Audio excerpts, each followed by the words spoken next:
Alors là, c'est la maquette de mon livre.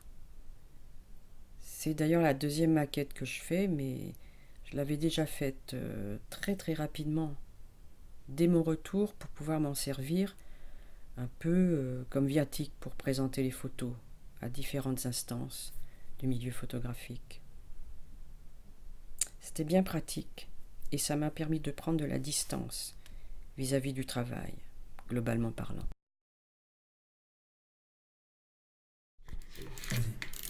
Alors j'ai commencé par photographier un peu au hasard de mes pérégrinations.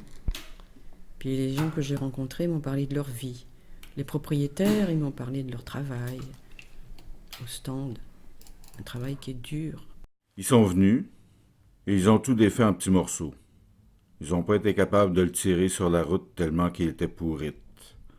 Ils ont tiré l'avant et il est venu tout seul. Alors ils ont tout découpé en petits morceaux. Nous, on le tenait debout à force de l'entretenir, mais il était pourrite pareil.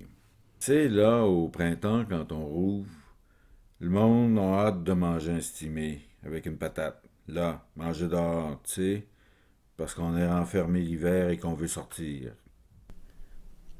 Les clients, ils m'ont parlé de leurs souvenirs d'enfance. Mais en me parlant d'eux, j'avais quand même l'étrange impression que c'était de nous qui parlaient aussi. J'étais très émue par leurs histoires, mais aussi par la poésie de leur langue. Il y avait à voir, mais aussi à entendre. Ça a complètement modifié la vision que j'avais de mon projet. J'ai laissé ma jeunesse et ma beauté dans un stand à patates, moi. La vie vous pousse, mais on la menace parce qu'on prend plus le temps de s'arrêter. La vie va bien assez vite. Pourquoi aller plus vite qu'elle? À part de ça, t'as pas d'été qui t'appartient. L'été, ça appartient à tout le monde, mais quand tu travailles là-dedans, t'as pas d'été. L'été passe, puis tu la vois pas.